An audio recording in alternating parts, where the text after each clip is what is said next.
प्यारे बच्चों नमस्कार, फिर से आप सबका स्वागत है हमारे इस चैनल लर्न एंड शेयर पे। तो आपकी जीतू भैया फिर से आ गए हैं आप लोगों के लिए एक और नया वीडियो लेकर के। और आज हम जो बात कर रहे थे समतल में गति, उसका लेसन नंबर 10 है। इससे पहले हम 9 पार्ट्स के कवर कर चुके हैं और बहुत सब इंटरेस्टिंग थे।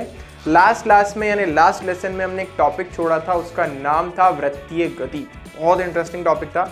तो एक्चुअली हमने वृत्तीय गतिविधि स्टार्ट ही नहीं करी है, हमने सिर्फ उसके पैरामीटर पढ़ के छोड़ दिए। क्या? कोणीय विस्थापन पढ़ा, कोणीय वेग पढ़ा, कोणीय त्वरण पढ़ा, तो 3 पैरामीटर तो हमने पढ़ लिए।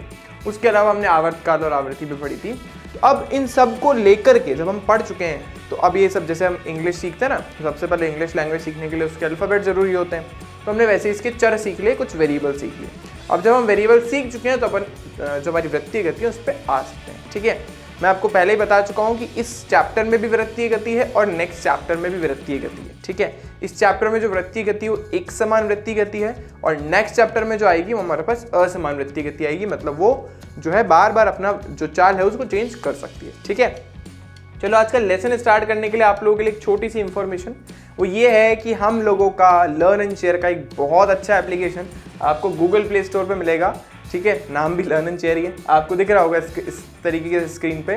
तो गूगल प्ले स्टोर अपने फ़ोन के अंदर आप जाइए, ढूंढिए, उसके अंदर आप लिखिएगा ऊपर लर्न एंड शेयर। तो जैसे ही आप लिखेंगे ये आपके सामने ऐप अपीयर हो जाएगी। इस ऐप को आप इंस्टॉल कर लीजिएगा। इंस्टॉल करने के बाद आप रजिस्टर करोगे। रजिस्टर करने के बाद वहाँ पे आपको कुछ पेड कोर्सेज भी मिलेंगे फॉर 11 मैथमेटिक्स एंड फिजिक्स। अभी ये 2 अवेलेबल हैं। बहुत ही नॉमिनल से चार्जेस में बहुत सारी चीज़ें हम लोग प्रोवाइड करवा रहे हैं। ठीक है, इसके अलावा हर संडे डेली हमारा टेस्ट भी होता है। ठीक है, जो कि फ्री ऑफ कॉस्ट होता है। तो किसी ने अभी तक अगर जाके डाउनलोड नहीं किया है तो डाउनलोड कर लीजिएगा। ठीक है, और अगर कोई भी प्रॉब्लम आए तो आप इन नंबर्स पे कॉल कर सकते हो। चलो तो आज अपन हमारा लेसन स्टार्ट करते हैं। जैसा मैंने आपको बताया कि आज हम वृत्तीय गति के बारे में बात करने वाले हैं और आज उसके लिए एक्चुअली हम एक फॉर्मूला डिराइव करेंगे। ठीक है, और उसके बाद कुछ न्यूमेरिकल्स देखेंगे। कुछ बच्चों को तो न्यूमेरिकल सुनते ही बस बुखार से आने लग जाता है, सर क्या न्यूमेरिकल लगा रखा है। बट बेटा मैं आपको बता दूं, न्यूमेरिकल से अच्छा फिजिक्स में कुछ है ही नहीं। मतलब फिजिक्स को रियली में फील करने का जो आपका मजा जो आपको आएगा ना, कि भाई कॉन्सेप्ट तो पढ़ लिया, अब कॉन्सेप्ट को क्वेश्चन पे कैसे इंप्लीमेंट करें, वही तो चीज़ है। भाई पढ़ाई तो कर ली, लेकिन यूज़ कहाँ आएगी, प्रैक्टिकल यूज़ क्या है, क्या एप्लीकेशन है, वैसे न्यूमेरिकल है। आपने पढ़ लिया लेकिन आपको कहाँ अप्लाई करना है वो न्यूमेरिकल सिखाएंगे। ठीक है, तो यहाँ पे आपको कुछ अच्छी सी पिक्चर दिख रही होंगी। ये तो लास्ट की जानी पहचानी हमारी सैटेलाइट जो कि अर्थ के चारों तरफ रिवॉल्व कर रहा है। एक एरोप्लेन और एक ये आदमी दिख रहा होगा, बड़ी मुश्किल से मिला मेरे को और बड़ी मुश्किल से पिक्चर सेट करिए जो पत्थर घुमा रहा है। ठीक है, तो इस तरीके के कुछ क्वेश्चन हमारे यहाँ पे आने वाले हैं। चलो तो स्टार्ट करते हैं। हमने लास्ट क्लास में जो छोड़ा था थोड़ा उसको रिकॉल कर लेते हैं। 3 पैरामीटर हमने पढ़े थे। कोणीय विस्थापन जिसे हम थीटा से बताते हैं, कोणीय वेग जिसे हम ओमेगा से बताते हैं, ओमेगा ग्रीक वर्ड है, डब्ल्यू जैसा लिखते थे अपन, और थर्ड पैरामीटर कोणीय त्वरण। ठीक है, जैसे हम अल्फा से लिखते थे। तो उसके बाद हमने आवृत्ति पढ़ी जिसे हम न्यू से लिखते थे, और एक आवर्तकाल पढ़ा जैसे हम टी से लिखते थे। जितनी भी सारी बातें हैं अगर किसी ने नहीं पढ़ी तो पहले वो लेसन जाके प्लीज देख लेना, नहीं तो बड़ी परेशानी आने वाली है। ठीक है, आज हम बात करेंगे अभिकेंद्रीय त्वरण के बारे में। इंग्लिश में इसको बोलते हैं सेंट्रीपिटल एक्सेलरेशन। ठीक है, आज हम बात करेंगे, बहुत अच्छे टॉपिक है, मस्त सा सेंट्रीपिटल एक्सेलरेशन क्या चीज होती है। ठीक है, तो देखो वैसे तो मैं आपको लास्ट क्लास में बता चुका हूं कि जब भी कोई वस्तु वृत्ताकार पथ पर घूमती है ना, तो उसको घुमाने के लिए केंद्र की तरफ एक फोर्स लगाना बहुत जरूरी होता है। ठीक है, जैसे हम पत्थर को हाथ, वो मैंने आपको भी पीछे दिखाई ना पिक्चर, वो इस पिक्चर में देखो हमारा ये जो बंदा है, मतलब एक स्मार्ट सा बंदा हमने लगाया यहाँ पे, तो हाथ में एक वो धागा लेकर के और पत्थर उसको बांध करके उसको गोल गोल घुमा रहा है। तो घुमा रहे हो तो उसको क्या करना पड़ रहा है, केंद्र से एक बल लगाना पड़ रहा है उसको उस वृत्ताकार पथ में घुमाते रहने के लिए। तो केंद्र पे जो बल लग रहा है उसको हम बोलते हैं अभिकेंद्रीय बल। अब बल है तो त्वरण भी होगा, क्योंकि बल का बेसिक फॉर्मूला होता है द्रव्यमान गुणा त्वरण। ठीक है, तो जो हमारा बल है, अगर अब केंद्र की तरफ जो बल लग रहा है तो बल है तो बल की वजह से त्वरण भी उत्पन्न होगा। ठीक है, तो उसी त्वरण की वैल्यू अपने को निकालनी है। तो देखें सर, फॉर्मूला मैं आपके सामने पहले ही बता देता हूं, ये हमें डिराइव करना है, ये निकालना है हमें। ठीक है, डेफिनेशन सिंपल सी है कि अगर कोई वस्तु एक समान, देखो एक समान वृत्तीय गति का क्या मतलब, जब हमने बोला कि उसकी चाल नियत है, वेग तो नियत रह नहीं सकता क्योंकि वो वृत्ताकार पथ पर घूम रही है, तो हर बिंदु पे वेग की दिशा तो चेंज होनी है।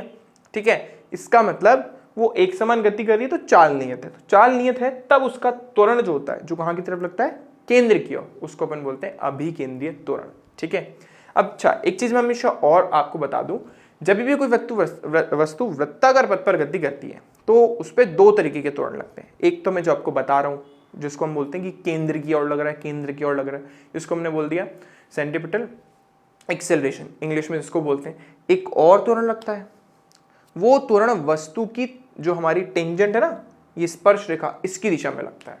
ठीक है, तो वस्तु पर एक्चुअली अगर वो वृत्ताकार पथ पर गति कर रही है तो दो तरीके के त्वरण लगेंगे। एक होता है टेंजेंशियल, जैसे हम बोलते हैं स्पर्श रेखीय त्वरण, और एक होता है हमारा सेंट्रीपिटल एक्सेलरेशन जो कि केंद्र की ओर लगता है। ठीक है, दो तरीके के त्वरण वस्तु पर लगते हैं।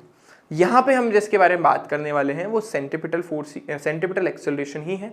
हम उसके बारे में, टेंजेंशियल के बारे में बात क्यों नहीं कर रहे हैं, क्योंकि टेंजेंशियल वस्तु पे तब लगता है जब वो असमान रूप से गति कर रही हो, मतलब उसका जो वेग है ना, वेग तो चेंज हो रहा है, चाल भी बार बार चेंज होती रहे, वो भी चेंज होती रहेगी, तो आपका वो टेंजेंशियल एक्सेलरेशन, स्पर्श रेखीय त्वरण भी काम करना स्टार्ट कर देगा। ठीक है, होप इतनी बात सबको समझ आ गई होगी।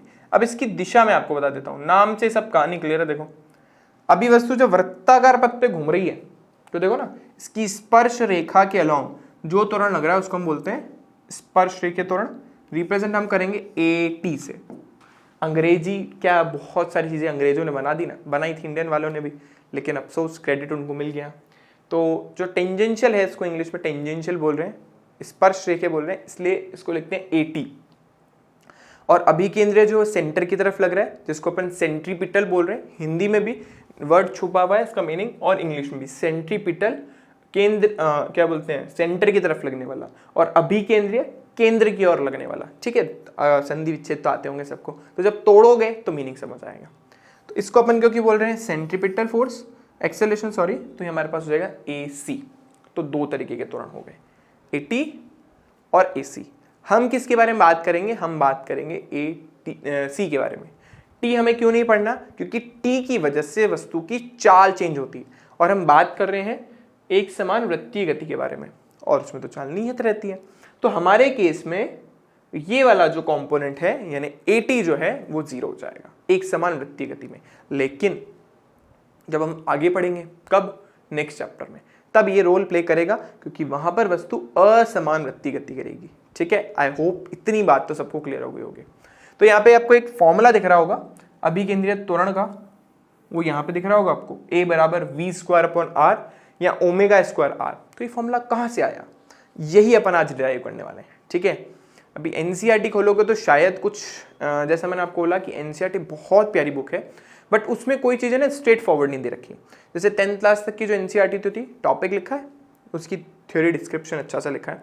11th क्लास और 12th क्लास की NCERT के साथ थोड़ी प्रॉब्लम ये है कि कंटेंट बहुत मतलब बहुत एकदम ऐसी लैंग्वेज में लिखा है कि आप एकदम से NCERT पढ़ोगे तो कुछ क्लिक नहीं करेगा दिमाग में। ठीक है, क्योंकि उसने काफ़ी सारी चीज़ों को एक साथ मिलाया है। उसके बाद हिंदी में तो लैंग्वेज काफ़ी ट्रिकी लिखी है।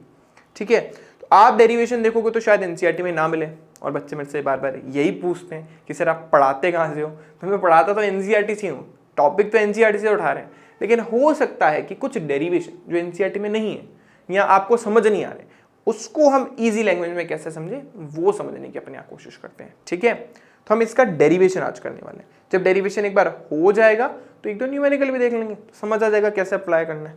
ठीक है, अच्छा एक चीज़ यहाँ पे और लिखी है कि यह वस्तु पर हमेशा त्रिज्या के अनुदिश एवं वृत्ताकार पथ मार्ग के केंद्र की ओर कार्यरत करती है, मतलब त्रिज्या की दिशा में और हमेशा केंद्र की ओर। तो ये केंद्र की तरफ ही क्यों लगती है सर? क्या आपको ऊपर से न्यूटन ने बताया था, या आइंस्टीन बता के चले गए थे, या किसी और साइंटिस्ट ने आके बता दिया था, या गैलीलियो ने बता दिया था? किसने बता दिया आपको? रात को सोते सोते किसी ने सपने में आ गया आपको कि केंद्र में लगना है? तो ऐसा कुछ नहीं है। केंद्र में क्यों लग रहा है उसके बारे में भी अपन बात करेंगे। ठीक है, चलो तो हम डेरिवेशन पहले देख लेते हैं इसकी। तो ये डेरिवेशन थोड़ी सी समझने के पर्सपेक्टिव से हो सकता है कि पहली बार में आपको ना आए। ठीक है, क्योंकि मैं आपको पहले बोल चुका हूँ 11th की पढ़ाई और 10th की पढ़ाई में काफ़ी डिफरेंस होता है, रात दिन का डिफरेंस होता है। ठीक है, आप हर चीज़ को 10th से कंपेयर ना करें। कंपेयर करोगे तो फिर यही लगेगा कि 10th बहुत ईजी थी और 11th बहुत ट्रिकी है। अब फिर जब कॉलेज में चले जाओगे ना, फिर आपको लगेगा 11th 12th तो कुछ नहीं था, कॉलेज ट्रिकी है। फिर जब पोस्ट ग्रेजुएशन करोगे ना, फिर लगेगा यार कॉलेज तो कुछ नहीं था, पोस्ट ग्रेजुएशन सब। वो तो ऑब्वियस ही बात है, जब हम ऊपर जाते हैं ना तो नीचे की चीज़ें ईजी लगना स्टार्ट हो जाती है। क्यों? क्योंकि हम जब नई चीज़ पढ़ते हैं तो ऑब्वियस ही बात है, मैं पहली बार में नहीं आता। अब जैसे मैं भी मान लो मेरे को भी कुकिंग का शौक है, तो मैं कभी कभी कुछ पहली बार बनाता हूँ तो अच्छा ना बने, तो इसका मतलब ये थोड़ा ना है कि मैं डिमोटिवेट हो जाऊँगा, मैं पढ़ना छोड़ दूँगा, मतलब मैं बनाना छोड़ दूँगा। तो आप डिमोटिवेट ना हो, पहली बार में समझ ना आए। देखो यूट्यूब का वीडियोस का बहुत अच्छा यही एक बेनिफिट है कि आप पीछे जाके देख सकते हो। हमारे टाइम में तो टीचर ने एक बार जो बोल दिया वो बोल दिया, वो दूसरी बार रिपीट भी नहीं करता था। ठीक है, तो आप लोगों के पास तो बेनिफिट है कि पीछे जाओ, एक बार रिवाइज कर लो, तो आपको एक बार और समझ आएगा। ठीक है, और दूसरी चीज़, फिजिक्स सारी की सारी विजुअलाइजेशन का खेल है। अगर आप चीज़ों को विजुअलाइज करते हो, चीज़ों को बाहर के एनवायरनमेंट से कोरिलेट कर पा रहे हो, तो फिजिक्स आपको कभी बोरिंग नहीं लगेगी। ठीक है, न्यूमेरिकल भी तो ऐसे बनते हैं। न्यूमेरिकल कहाँ से आए? कहीं से टपके हैं क्या? नहीं, वो हमारी प्रैक्टिकल लाइफ में से निकल के कहीं आए हैं और हमको बोल रहा है ना यार ये सिचुएशन होती तो तुम क्या करते। तुम लोगों ने साइंस क्यों ली? क्योंकि तुम्हें क्यूरियोसिटी थी, तुम्हें जिज्ञासा थी जानने की। ठीक है, अब उन प्रॉब्लम्स को आपको उनके साथ डील तो करना पड़ेगा। ठीक है, चलो अब स्टार्ट करते हैं हमारी डेरिवेशन। बहुत ज्ञान दे दिया मैंने आप लोगों को आज के लिए, बहुत है। चलो, तो हम मान के चल रहे हैं कि एक वस्तु वृत्ताकार पथ पर घूम रही है और वो ओमेगा कोणीय वेग से ओमेगा कोणीय वेग से घूम रही है इस दिशा में, यानी एंटी क्लॉकवाइज डायरेक्शन में घूम रही है, इस तरीके से वामाव्रत दिशा में। तो इस तरीके से घूम रही है, तो ऑब्वियसली उसने कुछ न कुछ थीटा कोण बनाया होगा केंद्र पर। तो मैं इनकी सिर्फ वस्तु की गति के दौरान सिर्फ दो बिंदुओं को कंसिडर कर रहा हूं इसकी परिधि पर ही। एक बिंदु ये है जिसे हमने ए बोला, एक बिंदु ये है जिसे हमने बी बोला, और एक ओ बिंदु है जो हमने केंद्र में लिया। अब हमें क्या करना है? अब हमें छोटा सा रिलेशन देखना है। देखो क्या रिलेशन है, मैं क्या करने वाला हूं, क्योंकि देखो ये वेग के वेक्टर को बता रहा, इस दिशा में जो त्रिज्यक दिशा जो हो गई इसकी जो टेंजेंट की दिशा हो गई स्पर्श रेखा की, वो वेग की दिशा को बताएगी। तो इस बिंदु पर वेग की दिशा इधर होगी और इस बिंदु पर वेग की दिशा इधर होगी। तो बेसिकली हमें दो वेक्टर यानी दो सदिश मिल गए हैं ए और बी बिंदुओं पर जो वस्तु के वेग की दिशा को बता रहे हैं। ठीक है, एक ये रहा और एक ये रहा। ठीक है, अब मैंने आपको बोला था कि वेक्टर अगर फ्री हो, मुक्त हो, तो आप उसको कहीं पे भी रखो, कौन मना कर रहा है। तो मैं क्या करने वाला हूं, एक छोटा सा काम, मैं इन वेक्टर को उठा करके पास पास लाने वाला हूं। तो मैंने बी वेक्टर को तो वी वेक्टर को तो छेड़ा नहीं, उसको तो मैंने अपनी दिशा में मतलब उसको अपनी जगह रखा। बस वी वेक्टर को उठा करके इसके पास इस तरीके से लेके गया कि इनका पॉइंट जो है वो कोइंसाइड कर जाए। तो मान लो ये ऐसा कुछ है ना, वी ए। तो मैंने कुछ नहीं करा, बस मैं इस वेक्टर को, मान लो मेरे हाथ में ये है, एक वेक्टर है, यहाँ पे रखा हुआ था, उठा करके यहाँ से यहाँ पे रख दिया, बस इतना सा काम किया। ठीक है, उस डायग्राम को मैं बाहर लेके चला गया। अब ये आप सबको पता है कि जो टेंजेंट होता है, जो स्पर्श रेखा होती है, वो त्रिज्या के साथ 90 डिग्री का कोण बनाती है। क्लास 10वीं की थ्योरम है, प्रमेय है। तो अगर इसके और इसके बीच में 90 डिग्री का कोण बन रहा है और इसकी त्रिज्याओं के मध्य कोण थीटा है, तो इन दोनों के बीच में भी कोण कितना होगा? थीटा ही होगा। कैसे होगा सर? क्योंकि एक थ्योरम ऐसा बोलती है कि अगर दो रेखाएं जो हैं, अगर उनके बीच में कोण थीटा है, तो उनके लंब जो होंगे ना 90 डिग्री पे, जो अपन ने लाइनें खींची हैं, जो क्या बोलते हैं रेखाएं खींची हैं, उनके मध्य भी कोण उतना ही होगा। मतलब ये देखो, ये दो रेखाएं हैं, दो रेखाओं के बीच में कोण कितना है? थीटा। अब ये वाली लाइन और ये वाली लाइन इसके तो परपेंडिकुलर है, लंबवत ही है। तो ये रेखा और ये रेखा के बीच में कोण कितना बनेगा? थीटा। अगर इन दोनों के बीच में है तो कॉमन सेंस ही बात है, कोई बहुत बड़ी बात नहीं बोली मैंने। खुद सोचो ना, अगर आप बोल रहे हो कि दो लाइन के बीच में कोण थीटा है, तो उनके लंब के बीच में भी तो उतना ही कोण होगा। ठीक है, क्योंकि दोनों एक्चुअली उन लाइन के लंबवत ही तो है। ठीक है, तो इसलिए यहाँ पे अगर कोण थीटा है, इनके बीच में भी अपन ने कितना माना? थीटा माना। आई होप इतनी बात सबको क्लियर हो गई होगी। अब आगे क्या करेंगे अपन? छोटा सा काम। हम बोल रहे हैं कि जब वस्तु ए से बी तक जाती है तो उसके वेग में ऑब्वियसली कुछ ना कुछ परिवर्तन आया होगा। तो परिवर्तन को हम लिख देते हैं डेल वी से। परिवर्तन है ना, तो डेल से लिखते हैं हमेशा, डेल त्रिभुज जैसा बनाते हैं, और फिर उसके आगे जो राशि है। तो क्योंकि हम ए से बी की तरफ जा रहे हैं, तो जब मैं परिवर्तन लिखूंगा, मैं इस बी को बाहर लिख देता हूं ताकि कचरा ना हो हमारे डायग्राम का। तो हम एक वेक्टर बनाएंगे, एक सदिश बनाएंगे, जो कि कहां से कहां पे होगा? वो होगा हमारा ए से वी, ए से वी बी की तरफ। तो ये हमने लिख दिया इसको डेल वी वेक्टर। ठीक है, तो आई होप इतनी बात समझ आई होगी। ये डेल वी एक्चुअली क्या है कि जब वस्तु ए से बी पे गई तो उसके वेग में कितना परिवर्तन आया, उसको सदिश रूप से मतलब हमने इसकी टिप और इसकी टिप को मिला दिया, ठीक है, उसको अपन ने क्या बोला, डेल वी वेक्टर, यानी हमारे वेग में इतना परिवर्तन आ गया। अब आगे देखो, अभी देखो ये ओ ए जो है ना, इसके कॉरस्पॉन्डिंग भी एक वेक्टर ही है, यहाँ त्रिज्या है और ये भी एक त्रिज्या है, तो इस त्रिज्या के लिए भी मैंने एक वेक्टर लिख दिया आर वेक्टर, और इसके लिए भी लिख दिया मैंने आर वेक्टर। अब क्या सर, जब वस्तु ए से बी पर जा रही है, ऑब्वियस ही बात है उसने कुछ ना कुछ दूरी भी तय करी या विस्थापन तय करा, चलो दूरी को भी साइड रखते हैं, विस्थापन तय करा, ठीक है, और वो विस्थापन जो है हमारा वो क्या होगा, यहाँ दूरी ले लेते हैं, मच बेटर है, दूरी से ज़्यादा सही होगा, तो हम बोल देते हैं ये जो दूरी है ये रही, नहीं ये रही। अब जब ये दूरी मैं मान लेता हूं कि ये जो पॉइंट है ना इतने क्लोज है, इतने पास में है कि ये जो दूरी है ना वो लगभग एक रेखा जैसी हो जाएगी। अब थोड़ा सा सोचो, मैं क्या कर रहा हूं, मैं कह रहा हूं कि बहुत बड़ा सर्किल है, ठीक है ना, सर्किल मैंने बहुत पास पॉइंट लिए ना, बहुत पास पॉइंट लिए, तो अगर मैं इसको जूम करूंगा और जूम करूंगा और जूम करूंगा तो मुझे दिखेगा कि यार ये पॉइंट तो इतने पास है कि इनके बीच की जो कर्व लाइन थी ना, जो वृत्ति मतलब जो कर्व लाइन थी, वक्र जैसा कुछ बन रहा था इस तरीके का, वो एक्चुअली एक स्ट्रेट लाइन की तरह दिख रही है।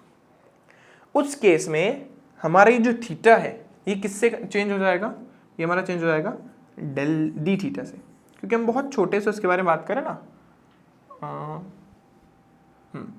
तो अगर ये कोण जो है पहले थीटा था तो वे कितना हो जाएगा, डी थीटा। ऐसे ही ये वेग जो है वो v और v भी रहेंगे, और जो इनके बीच का अंतर है वो कितना हो जाएगा, वो हो जाएगा हमारे पास dv, ठीक है, वो कितना हो जाएगा हमारे पास dv।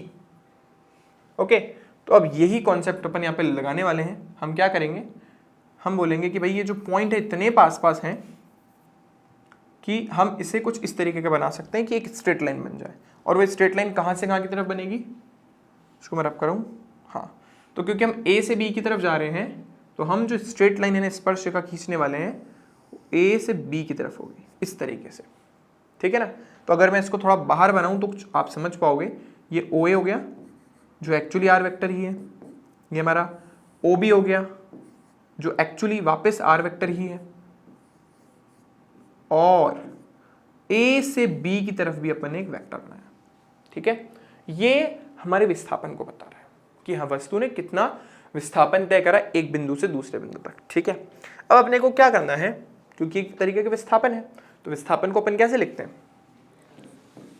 डेल एक्स से या डेल एस से, जिससे भी आप लिखना चाहो। तो मैंने डेल एक्स लिख दिया, आपका दिल करे डेल एस लिख दो, कोई फर्क नहीं पड़ता है, ठीक है। तो विस्थापन अपन ने लिख दिया, इसके बीच में भी कोण कितना है, थीटा।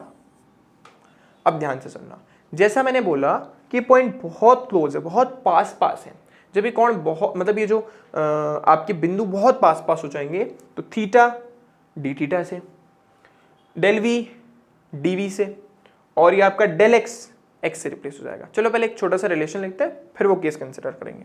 तो अब ढंग से देखो, ये त्रिभुज और ये त्रिभुज, क्या दोनों त्रिभुज आपस में समरूप हैं, बिल्कुल है। देखो कैसे, ये कोण कितना है, थीटा, ये कोण इसमें भी है, इसमें भी कोण थीटा है, एक बात ये।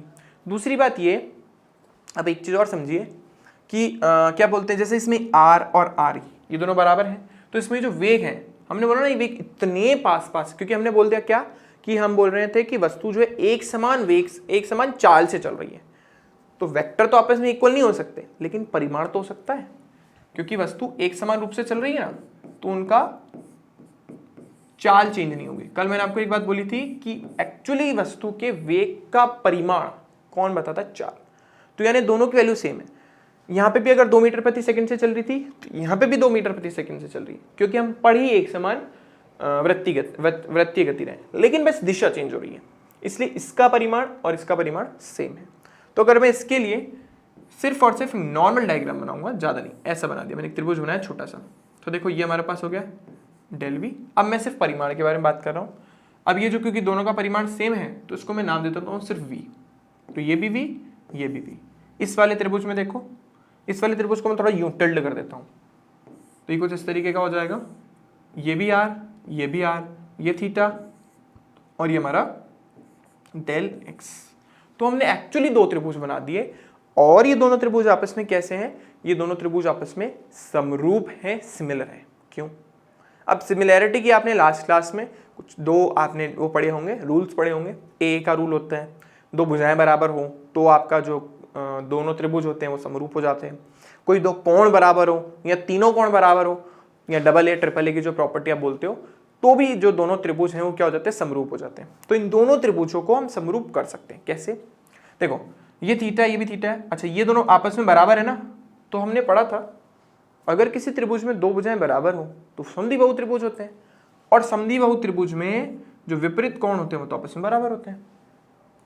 जो लॉजिक यहाँ लगा है वो लॉजिक यहाँ पे भी लगेगा। इसका मतलब ये दोनों त्रिभुज कैसे हैं? ये दोनों त्रिभुज समरूप है। तो अगर ये दोनों त्रिभुज समरूप हो गए, जिसमें से मान लो इसको हम नाम दे देते हैं पी क्यू आर, ठीक है ना, और ये तो हमारा है ही ओ ए बी। तो दोनों त्रिभुज क्योंकि समरूप निकले, त्रिभुज पी क्यू आर समरूप, शायद सबको याद होगा ये सिंपल सिंबल बनता था हमारा, और ओ ए बी। तो क्योंकि दोनों त्रिभुज समरूप हैं, तो जब दो त्रिभुज समरूप होते हैं तो उनकी भुजाओं का अनुपात भी बराबर होता है। ये भी 10th क्लास का लॉजिक है मैथ का। तो हमें क्या करना है? बस भुजाओं का अनुपात लेना है। तो इसकी कोई भुजा ले लो, ये वाली ले लो, ऐसे इसकी कोई भुजा ले लो, एक ये वाली ले लो। तो हम एक तो ले लेते हैं पी क्यू और एक ले लेते हैं हम क्यू आर। यहाँ पे भी वही लेनी पड़ेगी, एक लेंगे ओ ए और एक लेंगे ए बी। तो देखो पी क्यू क्या है? वी। क्यू आर क्या है? Del V. यहाँ पे ओ ए क्या है? आर। और ए बी क्या है हमारे पास? Del x. ठीक है, आई होप इतनी बात समझ आ गई होगी। अब जो मैं आपको इतनी देर से बोल रहा था कि ये दोनों बिंदु एक्चुअली बहुत पास पास हैं, जब ये बिंदु बहुत पास होंगे तो हम यहाँ पे जैसे हमारा थीटा जो है ना वो डी थीटा से रिप्लेस हो जाएगा, डेल वी डी वी से रिप्लेस हो जाएगा, और डेल एक्स डी एक्स से रिप्लेस हो जाएगा। ये चीज़ हम पढ़ चुके हैं। तो बस ये लॉजिक अपन यहाँ पे लगा देते हैं। ठीक है, तो देखो नेक्स्ट पेज पे ले जाते हैं इसे। यदि ए व बी अत्यंत निकट हो यानी पास हो बहुत, अगर ऐसा है तो हमारा थीटा डी थीटा से रिप्लेस होगा, हमारा del V del d V से, हम जानते हैं, हमें पढ़ा ही है, बहुत छोटे से अंतर के लिए अपन डी लगाते हैं, और ऐसे हमारा डेल एक्स जो है वो डी एक्स से रिप्लेस हो जाएगा। ठीक है, अब क्या करना है? बस रख दो इसको, और क्या। तो देखो ये हमने लिखा v बटा डी वी बराबर आर बटा डेल एक्स। ठीक है, बस अब हमारा काम हो गया, बस ऑलमोस्ट हमारा काम हो गया है। जो हमारा फॉर्मूला था वी स्क्वायर अपॉन आर वो निकलने वाला है। देखो अब क्या करेंगे, क्योंकि यहाँ पे देखो ऑब्वियस ही बात है, हमें तो पूरा वेग चाहिए ना, तो हम क्या करेंगे? दोनों तरफ वही क्रॉस मल्टीप्लाई करते हैं पहले तो यहाँ पे देखो कितना हो जाएगा। तो ये जो डी वी और इसके नीचे आ जाना चाहिए एक्स, तो इस डी वी को एक्चुअली उधर लेके चले गए अपन। तो देखो ये भाई साहब उधर गए और ये भाई साहब नीचे आए, तो देखो कितना हो गया? वी बटा आर। ठीक है, अब हमें पता है कि dv बटा dx क्या होता है? dv बटा dx क्या होता है? अरे वेग में परिवर्तन। अब वेग में परिवर्तन डायरेक्ट तो dx के सापेक्ष निकलेगा नहीं, तो हम एक काम कर सकते हैं, क्योंकि हमें पता है ना वेग और इसमें कोई डायरेक्ट रिलेशन नहीं होता। वेग जो होता है ना वो विस्थापन का तो फलन है, लेकिन विस्थापन खुद समय का भी फलन है। तो हम एक काम करते हैं, हम dv से dt से दोनों तरफ ऊपर नीचे गुणा भाग कर देते हैं। ठीक है, तो देखो ऐसा करते ही एक तो देखो ये dv बटा dt अलग हो गया, और ये गुणा dt बटा dx अलग हो गया। अभी देखो dv बटा dt वेग में परिवर्तन की दर, त्वरण ही तो होता है, तो ये आ गया त्वरण, और ये एक्चुअली उल्टा लिखा है। dx बटा dt वेग होता है, एक्चुअली इसमें dv बटा dx लिखा है, तो वो भी एक तरीके का वेग ही हुआ। तो हमने वेग तो हुआ लेकिन उल्टा, तो dv बटा dx क्या होगा हमारा? a। मैं साइड में लिख देता हूँ ताकि आप लोग घबराए ना देख के, सब पहले ही पढ़ा हमने। तो dv बटा dt ये होगा हमारे पास त्वरण, और dx बटा dt हमारे पास हो गया वेग। देखो ये हो गया a, ये होगा ना डिवाइड में जाएगा v क्योंकि उल्टा लिखा है, और बराबर ये v बटा r। त्वरण चाहिए, इसको उधर भेजो, v बराबर a बराबर कितना हो गया हमारे पास v स्क्वायर बटा r। ठीक है, हमारा फॉर्मूला आ गया। डेरिवेशन इंपॉर्टेंट है, एग्जाम में पूछ ली जाती है, उससे ज्यादा रिजल्ट काम का है। डेरिवेशन इतनी इंपॉर्टेंट हो ना हो, ये तो याद होना चाहिए कि अभी केंद्रीय त्वरण का जो सूत्र होता है वो क्या होता है v स्क्वायर बटा r। ठीक है, तो हम इस रिजल्ट तक पहुंचे। एक बार मैं और रिकॉर्ड बता देता हूं क्योंकि कई बच्चों को बड़ी परेशानी होने वाली है, मुझे पता है। पहली बार में देखोगे तो टू बी ऑनेस्ट मुझे भी आई थी। ठीक है, तो आप लोगों के साथ कोई बहुत बड़ी बात नहीं है, बस समझना पड़ेगा क्या कहानी चल रही है कि भाई एक वस्तु है, वो ए से बी पर गई, तो अब कुछ अजम्पशन है। ए बिंदु पर उसका वेग va, बी बिंदु पर उसका वेग vb। क्योंकि हम बोल रहे हैं कि वस्तु एक समान चाल से चल रही है तो उनकी दिशा अलग अलग हो सकती है, परिमाण सेम है, इसलिए मैंने यहाँ पे ये लिखा है, परिमाण सेम है, उसको v बोल दिया। अब हमने इस वेक्टर को उठा के यहाँ रखा, ये रहा। जैसे इनके बीच में कोण थीटा है, इनके बीच में भी कोण थीटा है, फिर हमने बोला भाई यहाँ से यहाँ पे गई तो कुछ वेग में परिवर्तन आया होगा, सिर्फ दिशा में ना, परिमाण तो यही है, तो वेग को हमने बोल दिया डेल v। ठीक है, इसके बाद इसको r बोला, इसको r बोला, और इनके बीच की जो विस्थापन था उसको अपन ने डेल x बोल दिया। ठीक है, अब क्या करें? अब हमने इस त्रिभुज को टिल्ड कर दिया, मतलब इसको टेढ़ा कर दिया, ये रहा।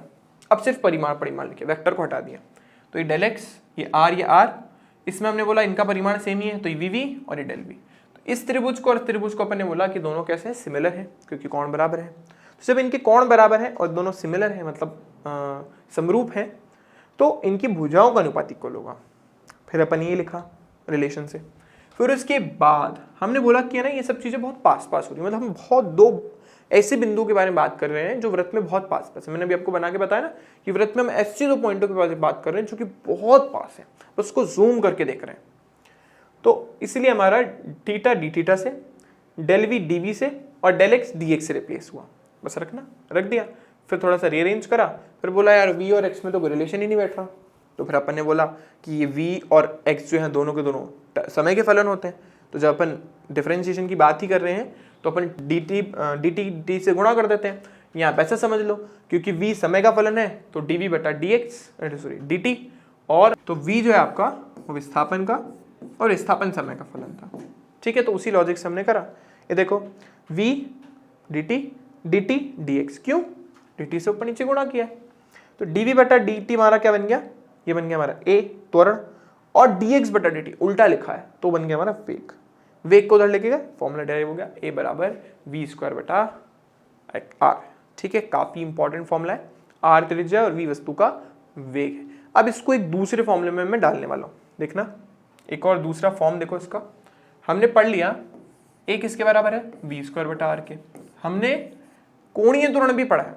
मान लो वस्तु का वेग नहीं दे रखा, मतलब उसके चाल, मतलब वेग का परिमाण ने चाल नहीं दे रखी, और तुम्हें उसके बाद उसका कोणीय वेग दे दिया। फिर अब कोणीय वेग मतलब ओमेगा, कल क्या पढ़ा था, v बराबर ओमेगा इंटू आर, रख दो इसमें, तो देखो कितना आएगा, यह आया हमारे पास ओमेगा स्क्वायर आर स्क्वायर बटा आर। तो एक आर से आर कैंसिल, एक और फॉर्मूला आ गया ओमेगा स्क्वायर आर। अभी एनसीईआरटी में एक और फॉर्मूला दे रखा है, बोले सर कितने फॉर्मूले पढ़ाओगे, तो एक और अपन ने ओमेगा के बीच में का रिलेशन दिया था, देखा था ना, ओमेगा और आवृत्ति के बीच में 2 पाई न्यू के इक्वल था, तो ये भी रख सकते हो यहाँ पे। तो देखो कितना आएगा, 2 पाई न्यू का वर्ग और ये आर, तो ये हो गया 4 pi square nu square into R. ये एक और फॉर्मूला है अगर हमें आवृत्ति दे रखी हो। देखो बेसिकली फॉर्मूला आपको यही लर्न करना है, वी स्क्वायर बटा आर, बस आपको रिजल्ट लर्न होने चाहिए। जैसे V equals to omega R होता है, omega equals to 2 pi nu होता है, तो बस इस रिलेशन को रख दिया, एक और नया फॉर्मूला सामने आ गया। ऐसे और कोई रिलेशन होता तो उससे एक और नया फॉर्मूला आ जाता। बेसिक फॉर्मूला कौन सा, ये वी स्क्वायर बटा आर। अब सर आपने बोला ये जो त्वरण है ये कौन सा त्वरण है, ये सेंटर की तरफ लग रहा है, केंद्र की तरफ ही, इसलिए एसी है, सेंट्रीपिटल एक्सेलरेशन है, अभी केंद्र त्वरण है। पर सर आपने तो बोला था कि आप बताओगे कि इसकी दिशा केंद्र की तरफ ही क्यों है, तो देख लेते हैं भाई कि इसकी दिशा केंद्र की तरफ ही क्यों आई। तो देखो मान लेते हैं कि वस्तु वृत्ताकार पथ पर घूम रही है, तो उसकी त्वरण, मान लेते हैं कि भाई उसके त्वरण की दिशा जो है ना वो केंद्र की तरफ नहीं आती। मान लो अभी मैं कह रहा हूँ कि उसकी दिशा केंद्र के बजाय स्पर्श रेखा की दिशा में, जो सेंट्रीपिटल एक्सेलरेशन है अभिकेंद्रीय त्वरण है उसकी दिशा केंद्र की तरफ नहीं है, उसकी दिशा तो स्पर्श रेखा की दिशा में है। अब अगर त्वरण की दिशा स्पर्श रेखा की दिशा में हो गई तो क्या होगा, होगा ये कि अगर स्पर्श रेखा की दिशा में वस्तु का त्वरण है तो कभी एक समान वेग से गति कर नहीं पाएगी, यानी उसके त्वरण की दिशा स्पर्श रेखा की दिशा में नहीं हो सकती। चलो मान लेते हैं सर, पर सर हो सकता था इसके साथ कोई कोण बना दे, केंद्र की तरफ क्यों लगे, हो सकता था किसी कोण पे बन जाए, ऐसा क्यों नहीं हुआ। तो मान लेते चलो कोण, कोई कोण बना लिया इसने। तो जब इसने कोण बनाया तो इसके दो घटक हो जाते हैं। मान लो जो कोण आपको दे रखा है वो इसके त्रिज्या के साथ, इसके साथ दे रखा है, त्रिज्या के साथ भी ले सकते हो आप, या आप चाहो तो इस स्पर्श रेखा के साथ भी ले सकते हो, किसी के साथ भी, ये आपके ऊपर है। मान लो मैंने स्पर्श रेखा के साथ लिया, ठीक है, तो फिर त्वरण के दो घटक हो जाते हैं, ठीक है। मैंने बोला कोई भी दिशा में, मान लो जिस दिशा में मानना है, फिर उस केस में उसके दो घटक हो जाते हैं। क्या हो जाता, एक हो जाता ए कॉस थीटा, क्योंकि थीटा के साथ जो बनता है वो हमेशा कॉस ही होता है, और एक हो जाता हमारे पास ए सी साइन थीटा। अरे भाई ए सी कॉस थीटा तो स्पर्श रेखा की दिशा में हो गया। अभी तो हम बोल रहे हैं कि वस्तु एक समान वेग से, एक समान चाल से गति कर रही है, या उसका जो चाल है वो नियत है। अगर उसकी चाल नियत है और त्वरण बीच में घुस गया तो उसकी चाल नियत कैसे रह सकती है। अगर वस्तु के अंदर त्वरण है तो मतलब उसकी चाल बार बार चेंज, मतलब उसका वेग बार बार चेंज होगा, वेग बार बार चेंज होगा, मतलब उसका परिमाण चेंज हो रहा है ना बार बार। इस घटक की वजह से क्या होगा, हमारे वेग का परिमाण भी चेंज होगा। दिशा तो वैसे भी चेंज हो रही है बेचारे की वेग की, उसका परिमाण भी चेंज हो जाएगा। अगर परिमाण चेंज हो गया इसका मतलब वस्तु एक समान वृत्तीय गति से गति नहीं कर रही है, वो किस तरीके की गति कर रही है, असमान वृत्तीय गति, क्योंकि AC सिर्फ उसकी दिशा चेंज नहीं कर रहा है, वो उसके परिमाण में भी चेंज कर रहा है, ठीक है। इसीलिए वस्तु के अंदर जो घटक बचा हमारे सेंटीमीटर एक्सेलरेशन का, अभिकेंद्रीय त्वरण का, वो सिर्फ केंद्र की तरफ हो सकता है, क्योंकि केंद्र की वजह से उसके परिमाण में कोई चेंज नहीं आ रहा। हाँ, उसकी दिशा जरूर चेंज हो रही है लेकिन परिमाण में कोई चेंज नहीं ला रहा वो। इसीलिए जो अभिकेंद्रीय त्वरण है वो सिर्फ और सिर्फ केंद्र की तरफ हो सकता है। और बता देता हूँ, आपने बोला यार कोई अजीब सी डायरेक्शन, मान लो कि भाई स्पर्श रेखा के साथ कोई थीटा कोण बना रही है, या आर के साथ भी बना सकते थे, जिसके साथ दिल करे। तो मैंने बोल दिया चलो चलो स्पर्श रेखा के साथ बना देते हैं। अब फिर इसके त्वरण के दो घटक हो जाते हैं, एक स्पर्श रेखा की दिशा में और एक हमारे केंद्र की ओर। तो स्पर्श रेखा वाला जो घटक है ना, वो क्या कर रहा है, वस्तु के वेग के परिमाण को बार बार चेंज कर रहा है। वो हम नहीं चाहते, क्योंकि एक समान वृत्तीय गति में वस्तु का वेग का परिमाण चेंज नहीं हो सकता। अगर हो गया तो फिर वो असमान वृत्तीय गति कर रही है। इसलिए बचा कौन सा कंपोनेंट, सिर्फ AC साइन थीटा। इसीलिए वस्तु का हमने जो त्वरण की डायरेक्शन बताई वो कहाँ की तरफ बताई, केंद्र की तरफ। ये मेरा पर्सनल जो मैंने जितना वो करा, ऑब्जर्व करा, वो मेरे अकॉर्डिंग रीजन था। कुछ बुक्स में मेरा वाला ही रीजन लिखा है, कुछ बुक आप पढ़ो तो ऐसा हो सकता है कि उसमें किसी दूसरे तरीके, मतलब मैथमेटिकल फॉर्म में उसने प्रूफ करके बताया होगा कि अभिकेंद्रीय त्वरण की दिशा हमेशा केंद्र की ओर होती है, और कोई दिशा में क्यों नहीं होती। चलेगा, कोई आपसे ऐसा नहीं बोलेगा कि उसको गणितीय रूप से ही प्रूफ करके बताओ, आपको सिर्फ रीजन पता होना चाहिए और वो भी वैलिड, ठीक है। तो हो सकता है किसी और बुक में कुछ और लिखा हो, तो घबराने की जरूरत नहीं है। चलो अभी ध्यान से सुनो। अब हमने अभिकेंद्रीय त्वरण तो निकाल दिया, ये लो, ये रहा हमारा अभिकेंद्रीय त्वरण जिसके बारे में बात कर रहे थे, और हमें मिल गया। एक मैंने आपको बोला कि हमारा कहाँ की तरफ लग रहा है, एक हमारा लग रहा है इसके त्रिज्या की दिशा, इसके स्पर्श रेखा की दिशा में, जिसको हम क्या बोल रहे हैं, टेंजेंशियल एक्सेलरेशन, स्पर्श रेखीय त्वरण। क्या बोलते हैं इसे, स्पर्श रेखीय त्वरण, टेंजेंशियल एक्सेलरेशन, ठीक है, इसको ये बोलते हैं। अब समझने वाली बात यह है कि ये सिर्फ और सिर्फ तब, मतलब इसका प्रभाव सिर्फ और सिर्फ किसके लिए, वस्तु की दिशा को चेंज करने के लिए, और कुछ नहीं कर रही है। अगर ये वस्तु के परिमाण में भी चेंज कर डालता, सॉरी वस्तु के वेग के परिमाण में भी चेंज कर लेता, तो वस्तु असमान वेग से गति करती। तो इसका काम अभी सिर्फ क्या है, वस्तु की दिशा परिवर्तित कराना।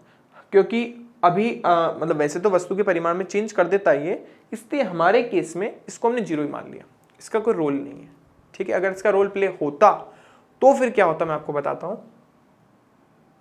मान लो कि हमें दो तरीके के त्वरण दे रखे हैं, एक जो केंद्र की ओर लग रहा है AC, और एक जो स्पर्श रेखा की दिशा में लग रहा है। अब मैं आपसे पूछ रहा हूं इनका परिणामी कहां होगा, तो इनका परिणामी देखो कहां होगा, यहां होगा, स्पर्श रेखा की दिशा में। और परिणामी निकलेगा कैसे, अरे वही formula, AT² plus AC square plus 280 AC cos 90, क्योंकि एक दूसरे के लंबवत हैं, और कॉस 90 0 होता है, इसलिए कुल त्वरण हमारा ये आया। और उस कुल त्वरण की वजह से वस्तु स्पर्श रेखा में गति करने के लिए बाध्य है, वो इसी रेखा में गति करेगी। कुल त्वरण इस दिशा में लगता है ना, ठीक है। तो आई होप इतनी बात सबको क्लियर हो गई होगी। अब हम बात करते हैं इसकी वजह से उत्पन्न होने वाले बल के बारे में। उस बल का नाम है अभिकेंद्रीय बल। जैसे अभिकेंद्रीय त्वरण होता है, वैसे एक और बल, उसकी वजह से जो बल उत्पन्न होता है उसको हम क्या बोलते हैं, अभिकेंद्रीय त्वरण, सॉरी बल। अभिकेंद्रीय बल क्या होता है, जो वस्तु के केंद्र की ओर लगता है और वो वस्तु को वृत्ताकार पथ पर घुमाए रखने के लिए बहुत जरूरी है।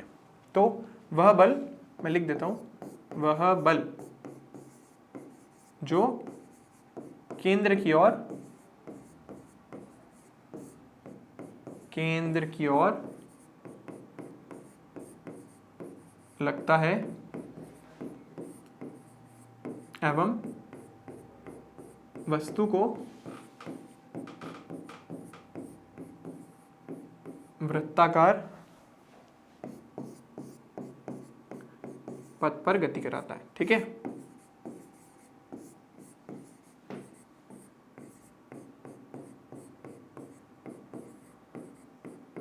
अब इस बल का मान हमें निकालना है, तो बहुत इजी, कोई बहुत मुश्किल काम नहीं, कोई बहुत हार्ड एंड फास्ट काम नहीं बोल दिया मैंने, सिंपल चीज है। त्वरण आपके पास है, बल का सिंपल सा फॉर्मूला होता है। बल का फॉर्मूला क्या होता है, तो द्रव्यमान गुणा त्वरण। अब वस्तु का द्रव्यमान m मान लेते हैं, त्वरण v²/r। तो फॉर्मूला क्या बना, फॉर्मूला बना हमारे पास द्रव्यमान और ये अभिकेंद्रीय त्वरण, ये c है, v²/r। फॉर्मूला बन गया हमारे पास mv²/r। ये बेसिक फॉर्मूला है, ठीक है। होप इतनी बात सबको क्लियर हो गई होगी, ठीक है। ये हमारा मान आ गया mv²/r। बस ये सिंपल सा फॉर्मूला अपने को याद करना है, ठीक है। याद भी क्या करना है, अभिकेंद्रीय त्वरण याद होता है, इसको निकालने में कौन सा अपने को प्रॉब्लम होगी। एक और बल और होता है जिसे हम बोलते हैं अपकेंद्रीय बल, जिसको इंग्लिश में बोलते हैं सेंट्रीफ्यूगल फोर्स, ठीक है ना। अभिकेंद्रीय बल तो वस्तु को केंद्र की तरफ खींचता है, लेकिन ये अपकेंद्रीय बल जो होता है, जैसे हम सेंट्रीफ्यूगल फोर्स बोल रहे हैं, वो वस्तु को बाहर की तरफ पुश कर रहा है। अरे सर ये क्या बात हुई, कभी आप बोल रहे वस्तु के अंदर खींच रहा है, कभी आप बोल रहे वस्तु के बाहर खींच रहा है, भाई हो क्या रहा है एग्जैक्टली, अंदर है या बाहर है।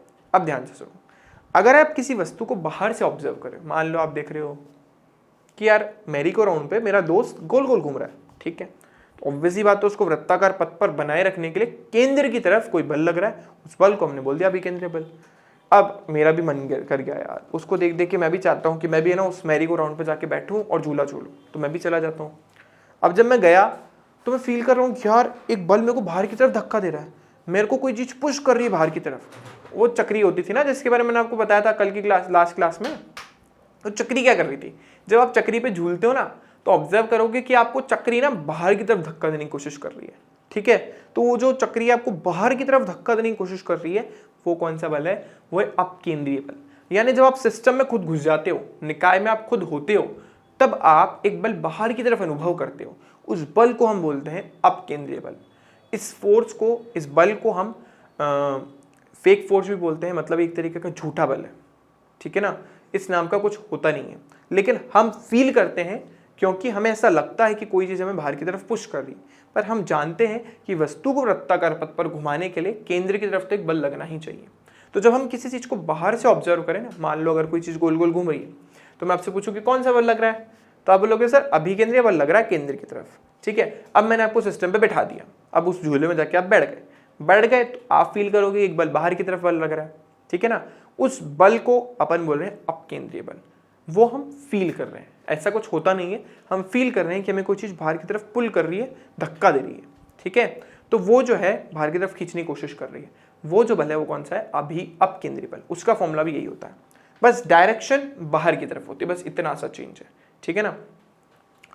तो मैं लिख देता हूं यहाँ पे, एक बल है हमारा अपकेंद्रीय बल, इसको अंग्रेजी में बोलते हैं सेंट्रीफ्यूगल फोर्स, ठीक है ना। जैसे वो सेंट्रीपिटल होता है, ठीक है, जैसे सेंट्रीपिटल एक्सेलरेशन है, वैसे सेंट्रीपिटल फोर्स हो गया। ऐसे ये अपकेंद्रीय त्वरण है तो अपकेंद्रीय बल हो गया, उसको इंग्लिश में बोलते हैं सेंट्रीफ्यूगल एक्सेलरेशन, सेंट्रीफ्यूगल फोर्स। त्वरण है तो एक्सेलरेशन और बल है, फोर्स है तो आपका बल। ठीक है, तो अब ये कहाँ की तरफ लगेगा? केंद्र से बाहर की तरफ, तो ये बाहर की ओर लगता है। डेफिनेशन सेम ही है।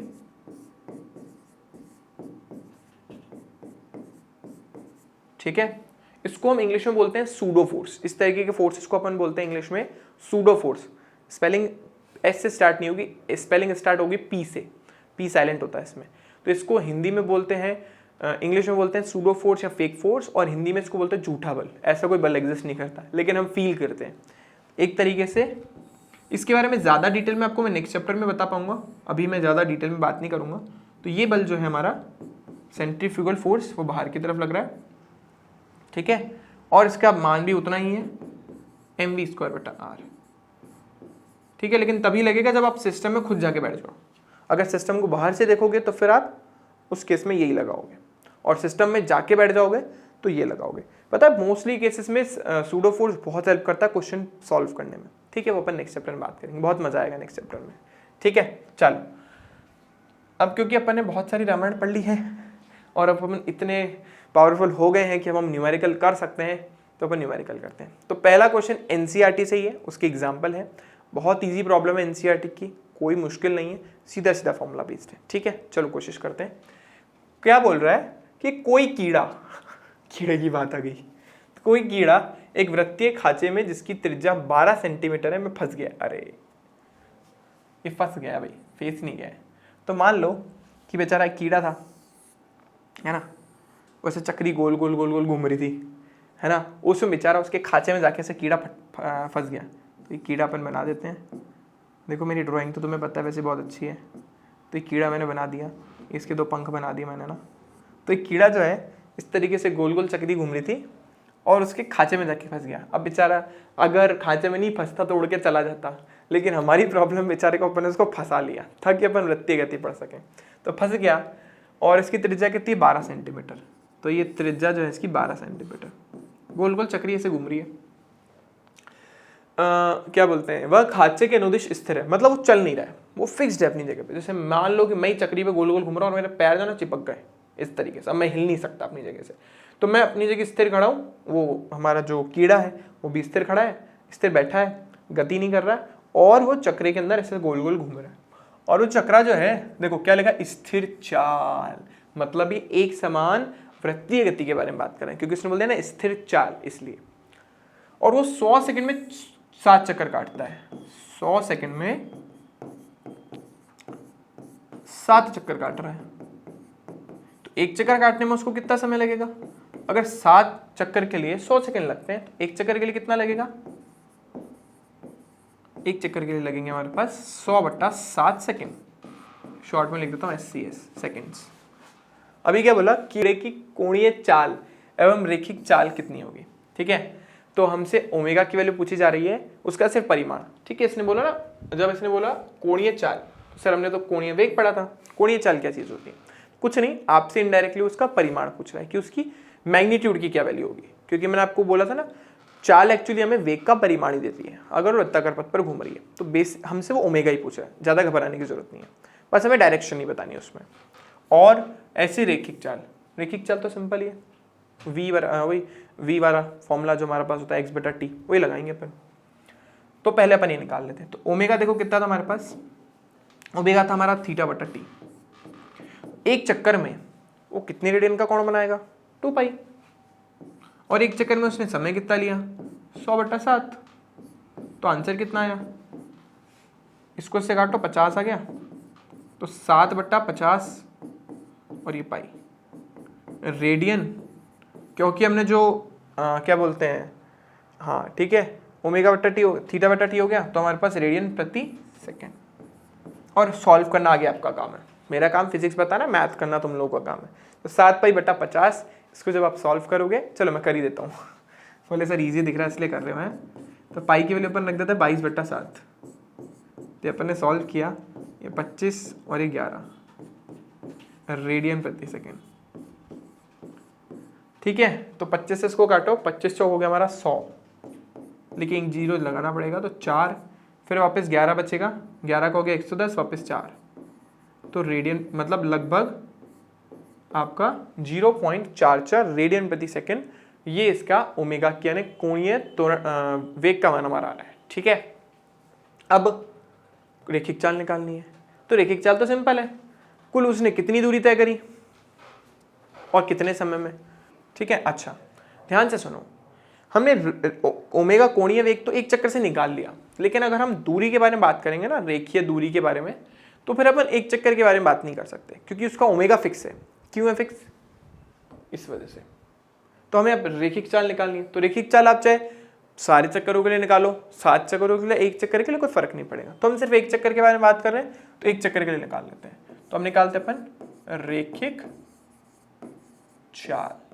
देखो रेखिक चाल कितनी हो जाएगी हमारे पास, दूरी बटा समय। एक चक्कर में कितनी दूरी तय करी उसने, 2πr। अच्छा एक चीज और है, हम इतनी मेहनत क्यों करें, हम इतनी मेहनत क्यों करें? हमने तो फॉर्मूला पढ़ा है क्या सर कि जो रेखीय वेग होता है वो ओमेगा इंटू आर के बराबर ही तो होता है। ठीक है, तो हम सीधा सीधा लगाएंगे ना, ये 0.44 था और ये गुणा त्रिज्या का मान कितना है, 12 सेंटीमीटर, लगा दो ना 12। तो हमारी वैल्यू किस में आएगी, क्योंकि इसको सेंटीमीटर में रखा है इसलिए सेंटीमीटर प्रति सेकंड। आप चाहो तो मीटर प्रति सेकंड में भी निकाल सकते हो, उस केस में 0.12 से मल्टीप्लाई करना पड़ेगा। तो 12 चौक 48, 48 और ये हो गया 52, तो 5.28 सेंटीमीटर प्रति सेकंड। अगर आप मीटर में करते तो 0.0528 मीटर प्रति सेकंड आ जाता। ठीक है, आई होप पहले क्वेश्चन का आंसर सबको क्लियर हो गया होगा। अपन चलते हैं आगे। क्या त्वरण एक सदिश अचर है, ये अचर मतलब कांस्टेंट वैल्यू है। क्या त्वरण सदिश एक अचर ऐसा होना चाहिए, क्या त्वरण एक अचर सदिश राशि है? अगर है तो इसका परिमाण कितना होगा? तो ऑब्वियस सी बात है, यहाँ पे हमारी जो त्वरण है वो कांस्टेंट वैल्यू है, क्योंकि हमारी वस्तु जो है वो स्थिर चाल से चल रही है, मतलब एक समान क्या बोलते हैं कोणीय वेग से चल रही है। लेकिन क्या वो सदिश राशि है? हाँ बिल्कुल सदिश राशि है, क्योंकि जो हमारा त्वरण होता है वो सदिश राशि होता है। अचर है क्योंकि कांस्टेंट है थ्रू आउट द मोशन, पूरे वेग उसमें गति में। अब हमें त्वरण चाहिए ना, तो देखो त्वरण कितना हो जाएगा, हमसे कौन सा त्वरण पूछ रहे हैं डायरेक्टली, केंद्र की तरफ लगने वाला अभिकेंद्री त्वरण। तो हम लगा देंगे, यहाँ तो आप लगाना चाहो तो ओमेगा स्क्वायर आर लगाओ या वी स्क्वायर बटा आर लगाओ, कुछ ही लगाओ, या फिर हम ओमेगा स्क्वायर आर लिख लें, क्या कुछ भी लिख लो जो दिल करे। तो ओमेगा के लिए 0.144 इसका वर्ग और ये गुणा 12 मान आएगा सेंटीमीटर प्रति सेकंड स्क्वायर में, ये आप खुद करेंगे। अब देखो शॉर्टकट बताता हूँ, 0.44 गुणा 12 कर चुके हो, एक बार और 0.44 से गुणा कर देना, पर ज़्यादा लंबा लगे तो 0.4 से गुणा कर देना, कोई फर्क नहीं पड़ता। ठीक है, तो ये आप करके बताएंगे कि उत्तर कितना आ रहा है इसका। बच्चे आंसर देते हैं, ये बहुत अच्छा लगता है मुझे कि जो मैं आप लोगों से पूछता हूँ उसका आंसर मुझे कमेंट में ज़रूर मिलता है। तो आई होप सबको क्वेश्चन क्लियर हो गया होगा। बेसिक से उसने चीज़ें पूछी, उसका हमने सीधा सीधा फॉर्मूले में डाल के आंसर दे दिया। चलो आगे चले। ओके, ये पत्थर वाला एग्जाम्पल, वही पत्थर वाला लड़का, स्मार्ट सा एक लड़का है जो गोल गोल पत्थर घुमा रहा है। ठीक है, उसी के बारे में अपन से पूछ रहा है। तो 80 सेंटीमीटर लंबा धागा है, तो यानी इस धागे की लंबाई 80 सेंटीमीटर, जो सच में 80 सेंटीमीटर नहीं दिख रहा, वरना मेरी स्क्रीन से बाहर ही चला जाता धागा, तो वो है। और धागे को एक सिरे पर एक पत्थर द्वारा बांधा गया है और इसे एक समान चाल से, देखो एक समान चाल बोला ना, के साथ किसी क्षैतिज वृत्त में घुमाया जा रहा है, मतलब ऐसे क्षैतिज वृत्त का मतलब ऐसे घुमाया जा रहा है। यदि पत्थर 25 सेकंड में इतने चक्कर काट ले तो पत्थर का त्वरण का परिमाण और उसकी दिशा क्या होगी? तो देखो त्वरण का तो मान सब जानते ही हो। अभी हमने अगर क्वेश्चन में मेंशन नहीं है तो हम इनडायरेक्टली गुरुत्वीय त्वरण को भी हटा देंगे। ठीक है, अगर हम गुरुत्वीय त्वरण को इंक्लूड करते तो भी क्या होता है, मैं आपको दोनों केसेस में बताता हूँ। तो पहले तो समझे आप लोग कि 25 सेकंड में 14 चक्कर काट रहा है, 25 सेकंड में 14 चक्कर काटे उसने, एक चक्कर में कितना समय लगा? एक चक्कर में समय लगा 25/14 सेकंड। ठीक है, सिंपल सी चीज। अब हमें चाहिए त्वरण, तो त्वरण क्या होता है? वी स्क्वायर बटा आर।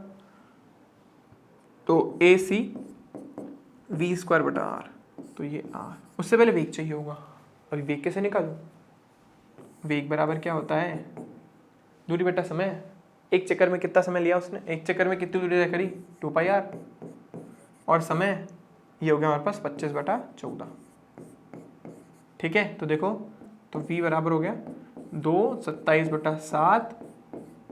r का माने 80 सेंटीमीटर, 80 सेंटीमीटर को मीटर में परिवर्तित कर लेते तो 0.8, 25/7 का हो गया 14/25। ठीक है, अब सॉल्व करना है। तो देखो, इस 7 दूनी हो गया 14, और कुछ कट रहा है? कुछ नहीं कट रहा, तो बस गुणा ही करना पड़ेगा। तो ये हो गया हमारे पास 22 इंटू तो 44 गुणा 8 दूनी हो गया 16 और बट्टा हो गया 25। 16 चौक 64 और 6 70.4 डिवाइडेड बाय 25। तो देखो 25 दूनी 50, बचा कितना? 20, 20 का हो गया 204, 25 अट्ठे 200, और उसके बाद लगभग लिखा था, इतना बहुत है, बहुत है इतना। तो 2.8 हमारा वेग आ गया। यहाँ इसको एज इट इज रखने देते तो अच्छा रहता, नहीं हमारा बहुत सारी चीज़ें कट जाती। बहुत गलत किया हमने। ऐसा करते हैं, इसको नहीं काटते हैं क्योंकि काफ़ी चीज़ें कट जाएगी ना। इसको ऐसा करो, अभी सॉल्व मत करो, जितना हो रहा है उतना कर दो, बाकी छोड़ दो। तो हम एज इट इज लिख देते हैं 44/7 और गुणा 0.8 गुणा 2। ठीक है, एज इट इज छोड़ देते हैं, बाद में देखेंगे इसका क्या करना है। सॉल्व करके भी रख सकते थे। तो देखो कितना आएगा हमारे पास, v का मान है 44 गुणा 0.8 गुणा 2/7, इसका करना है वर्ग, और बटा r कितना है? 0.8। भयानक वैल्यू आ गई सर, इससे तो पहले वाली ठीक थी। चलो ठीक है, अपन करते हैं। अब इसको आप सॉल्व करोगे, जो त्वरण का मान आ रहा है वही इसके केंद्र की ओर लगने वाला त्वरण होगा। लेकिन अगर मैं उसको क्षैतिज दिशा में घुमा रहा हूँ तो क्या ये इसका सिर्फ अकेला त्वरण है? अगर क्वेश्चन में बोले कि गुरुत्वाकर्षण त्वरण को भी इंक्लूड करना है तो ये मान सही नहीं है। फिर नीचे की तरफ भी जी लग रहा है, तो एक त्वरण ये रहा, एक त्वरण नीचे, इनका जो रिजल्टेंट है उधर रहेगा। अगर गुरुत्वीय त्वरण को हम लेते हैं तो, नहीं ले तो हमारा यही उत्तर फाइनल है। जो हमने लिखा यही उत्तर फाइनल है। ऐसा क्यों लिखा? क्योंकि 0.8 से 1.1 कट जाएगा, लेकिन मेरी वो संभावना थोड़ी गलत निकली। वही अच्छा था, 2.2 यहाँ रख देते, आराम से हो जाता। ठीक है, तो आप कर दो ना, 2.2 गुणा 2.2 बटा 0.8। ये करेंगे आप खुद और मुझे आंसर बताएंगे। ठीक है, कोई मुश्किल कैलकुलेशन नहीं है। तो अब सुनिए, अगर हमसे वो बोलता कि गुरुत्वाकर्षण त्वरण को भी हमें इंक्लूड करना है तो एक ही आ जाता, हम इसका रिजल्टेंट निकाल लेते। वही कैसे? अभी पढ़ा था ना, AC² + G², ये आंसर हो जाएगा। आई होप सबको क्लियर हो गया होगा। ये बैक का क्वेश्चन था, ठीक है ना। ये भी बहुत अच्छा क्वेश्चन लगा मुझे। हाँ जी, ये भी बहुत सही क्वेश्चन है, इजी सा क्वेश्चन है, बहुत प्यारा क्वेश्चन है। अभी क्या बोल रहा है, थोड़ा फील करना है इसको। क्या बोल रहा है ये कि कोई वायुयान है, वायुयान बोले तो एयरप्लेन, तो कोई वायुयान है 900 किलोमीटर प्रति घंटा की एक समान चाल से उड़ रहा है और 1 किलोमीटर त्रिज्या का कोई लूप बनाता है। तो ऐसे उड़ रहा है, तो ऐसे बना रहा है, यूं देखो मैंने आपके लिए प्लेन लगाया है, इस तरीके से कुछ उड़ रहा है ना। तो आई होप आपको समझ आ रहा होगा, ऐसा कुछ कहानी है, इस तरीके के लूप उसने बनाया है। इस लूप की जो त्रिज्या है वो 1 किलोमीटर है। थोड़ा सा फील करिए, ऐसे प्लेन उड़ा, ऐसे, है ना। तो उसकी जो त्रिज्या है वो कितनी है? 1 किलोमीटर। फाइन। और वो खुद 900 किलोमीटर प्रति घंटा की चाल से चल रहा है, उड़ रहा है मतलब। अभी सब किलोमीटर में ही है, तो चेंज वेंज नहीं करना ना। तो अभिकेंद्रीय त्वरण और गुरुत्वीय त्वरण की तुलना कीजिए। अभिकेंद्रीय त्वरण कितना है? वही सेम, v²/r। ठीक है, तो v²/r देखो कितना आ जाएगा, 900 गुणा 900 और बटा r का मान कितना? 1। ठीक है, तो आ गया हमारे पास 900/900। ये 9 को 9 से करोगे तो 80000, ये हमारे पास टोटल आंसर है। 8,10,000 बहुत बड़ा आंसर आ गया तो, ठीक है। और हमें ये किस में है, किलोमीटर प्रति घंटा स्क्वायर में, ठीक है ना। इससे अच्छा तो यही होता कि मैं इसको मीटर में चेंज कर देता, ठीक है। 5/18 से सीधा सीधा कैंसिल भी हो जाता, तो हम इसको मीटर प्रति सेकंड स्क्वायर से कर लेते हैं, है ना, वो ज़्यादा इजी रहेगा, भारी पड़ जाएगा नहीं तो फालतू। तो वेग हमारे पास कितना है, 900 किलोमीटर प्रति घंटा।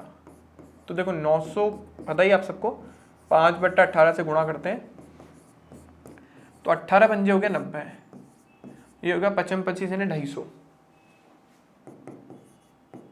ये मीटर प्रति सेकंड स्क्वायर में, मीटर प्रति सेकंड में आ गया। अब रख देते हैं यहाँ पे 250 गुणा 250 और बट्टा रेडियस कितनी, 1 किलोमीटर, इसको भी मीटर में चेंज करोगे कितना आ जाएगा, 1000। ये 4 बार कैंसिल, ये 4 6 24, फिर बचा कितना, एक बचा, 4 दूनी हो गया 8, फिर 2 4 पंजे 20। तो इसका त्वरण हमारे पास आया जो भी है 62.5 मीटर प्रति सेकंड स्क्वायर। अब कोई प्रॉब्लम नहीं है। अब गुरुत्वीय त्वरण से इसकी तुलना करनी है। तुलना का मतलब होता है रेशियो निकालना है, उसका अनुपात। तो देखो AC/G कर दो, 62.5, गुरुत्वीय त्वरण को ज्यादा दिमाग नहीं लगाना चाहिए तो 10 रख दो, सबसे आसान। तो तुलना करने पर हमें ये मिला। ये क्या बता रहा है, ये हमें बता रहा है हमारा अभिकेंद्रीय त्वरण गुरुत्वीय त्वरण से 6.25 गुना ज्यादा स्ट्रॉन्ग है। जहां गुरुत्वीय त्वरण सिर्फ 10 लग रहा है, वहां अभिकेंद्रीय त्वरण 62.5 लग रहा है, मतलब उसका 6.25 गुना ज्यादा। इसका मतलब ये हुआ, ठीक है। तो अपन यहाँ पे नीचे यही स्टेटमेंट में लिख देंगे। तो आई होप सबको ये न्यूमेरिकल भी क्लियर हो गया होगा। और हाँ, एक ये थ्योरेटिकल क्वेश्चन है, ठीक है ना, ये पूरी तरीके से थ्योरेटिकल है। तो मैं सिर्फ आपको उसके आंसर बताऊंगा, लिखूंगा नहीं, ठीक है, सिर्फ एक्सप्लेन कर रहा हूँ। तो ये थ्योरेटिकल क्वेश्चन कभी कभी एग्जाम में आ जाते हैं, इसलिए मैंने यहाँ पे लिया है, बुक में है। तो वृत्तीय गति में आपको बोल रहा है कि कारण देखकर बताइए कि कौन से सत्य हैं और कौन से असत्य। तो वृत्तीय गति में किसी कण का नेट त्वरण हमेशा वृत्त के केंद्र के अनुदिश केंद्र की ओर होता है। ये स्टेटमेंट गलत है। ये बोल रहा है कि अगर कोई वस्तु वृत्ताकार पथ पर गति कर रही है तो उसका नेट त्वरण हमेशा केंद्र की ओर होगा। ये स्टेटमेंट सिर्फ और सिर्फ तभी ट्रू होता जब यहाँ पे लिखता एक समान वृत्तीय गति, लेकिन उसने क्या लिखा है, उसने सिर्फ वृत्तीय गति लिखा है। वृत्तीय गति 2 प्रकार की होती है, एक समान भी होती है और असमान भी होती है। तो अगर हमारा स्पर्श के त्वरण भी काम करना चालू कर देता, यानी वस्तु असमान वेग से गति करती, तो उस केस में त्वरण सिर्फ केंद्र की ओर नहीं होता, स्पर्श रेखा की तरफ भी होता। फिर मैंने आपको बोला था ना उसका रिजल्टेंट कैसे निकालते हैं, वही रूट में क्या बोलते हैं AC² + AT² जो पहले बताया था। तो पहला स्टेटमेंट गलत है। अगर असमान गति कर रही है तो स्टेटमेंट फॉल्स हो जाएगा, अदरवाइज ट्रू है, पर हम फॉल्स ही लिखेंगे। किसी बिंदु पर किसी कण का वेग सदिश सदैव उस बिंदु पर कण के पथ की स्पर्श रेखा के अनुदिश होता है। ये बोल रहा है कि अगर कोई वस्तु वृत्ताकार पथ में गति कर रही है तो वृत्ताकार पथ में किसी भी बिंदु पर वेग की दिशा उसकी स्पर्श रेखा की दिशा में होती है। ये स्टेटमेंट बिल्कुल करेक्ट है। हम जानते हैं वृत्ताकार पथ पर गति कर रही है तो किसी भी पॉइंट पे आप वेग की दिशा निकालो तो हमेशा स्पर्श रेखा की दिशा में आएगी। तो ये सत्य है, पहला वाला असत्य था, ठीक है ना। अगर ये सिर्फ और सिर्फ क्या लिख देता, ये लिख देता सिर्फ एक समान वृत्तीय गति, तो हम सही मानते हैं। किसी कण का एक समान वृत्तीय गति में एक चक्र में लिया गया औसत त्वरण सदिश एक शून्य सदिश होता, बिल्कुल करेक्ट है। मैं आपको स्टेटमेंट का मतलब बता देता हूं। वो बोल रहा है अगर पूरा एक पाथ किसी भी वस्तु ने ट्रैवल करा है एक वृत्ताकार पथ पर, तो उसका सदिश का जो सदिश केंद्र की ओर लग रहा है ना, एक समान त्वरण, उनका सदिश योग 0 होता। बिल्कुल सही है।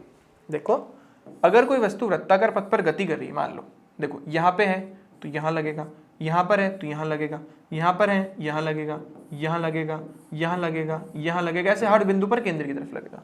अब इसको उल्टा भाई ये रहा, देखो हर केंद्र क्या बोलते हैं आपको, एक त्वरण का उल्टा भाई जरूर मिलेगा। अगर यहाँ थी तो ऊपर लग रहा था, ऊपर आ गई तो नीचे लगा है, तो दोनों ने एक दूसरे को मार दिया। ऐसे जब यहाँ पे आई होगी तो ये इसका भाई जन्म ले गया, इसने इसको काट दिया। ऐसे बहुत सारे पॉइंट होंगे, तो अपोजिट पॉइंट इसको काटते जाएंगे। इसीलिए हमें कुल इन सब का जो सदिश योग मिलेगा वो शून्य मिलेगा, यानी ये स्टेटमेंट भी ट्रू है यानी सत्य है। ठीक है, तो आई होप सबको बात समझ आई होगी। इस लेसन के लिए इतना ही, बहुत पकाया मैंने तुम लोगों को। चलो मिलते हैं आप लोगों से नेक्स्ट लेसन में, तब तक के लिए स्टे होम, स्टे सेफ।